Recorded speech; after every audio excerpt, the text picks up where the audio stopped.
ఫడ్నవీస్తో ఉద్ధవ్ ఠాక్రే భేటీ అట. అధికార పక్షం వైపు రావాలని ఆహ్వానించిన మరుసటి రోజే సమావేశం. బీజేపీతో శివసేన మళ్లీ దోస్తి.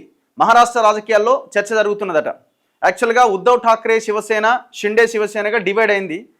ఒక రకంగా ఇది బీజేపీ చేసిందే. షిండేని లాగేసి ఆడ కూల్చేసిరు. అక్కడ గవర్నమెంట్ షిండే తలవైపు రాగానే ముఖ్యమంత్రిని చేసిరు.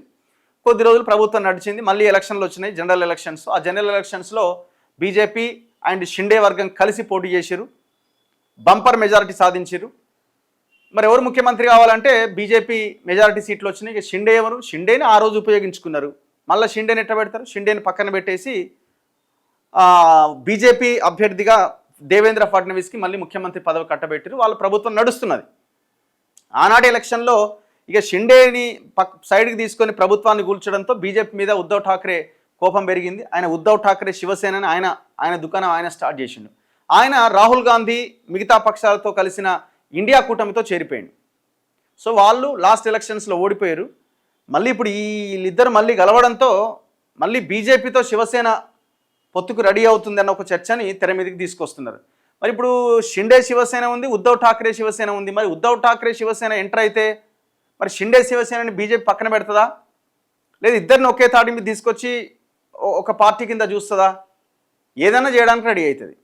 ఇప్పుడు ఉద్ధవ్ ఠాక్రే కావాలన్నా షిండే కావాలన్నా అంటే వాళ్ళు ఉద్ధవ్ ఠాక్రే వస్తే మాకేమి ఇబ్బంది అని అంటారు కదా. అఫ్ కోర్స్ మాకు కట్టు బానిస లాంటి షిండే లాంటి వాళ్ళే ఉండాలనుకున్నా కూడా అనుకోవచ్చు, ఏదైనా జరగవచ్చు. మహారాష్ట్రలో రాజకీయ సమీకరణలు మారిపోతున్నాయా? ఉద్ధవ్ ఠాక్రే మళ్ళీ బీజేపీతో కలవబోతున్నారా అంటే తాజా పరిణామాలు అవునని అనిపిస్తున్నాయి. శివసేన అధినేత ఉద్ధవ్ ఠాక్రే గురువారం మహారాష్ట్ర ముఖ్యమంత్రి దేవేంద్ర ఫడ్నవీస్తో భేటీ అయ్యారు. విధాన మండలి చైర్మన్ రామ్ షిందే కార్యాలయంలో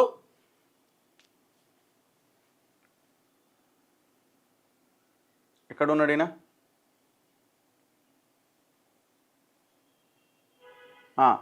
వీరిద్దరు సమావేశమయ్యారు. దాదాపు 20 నిమిషాల పాటు ఈ భేటీ జరిగింది. ఈ సమావేశం రాజకీయ వర్గాల్లో చర్చనీయాంశంగా మారింది.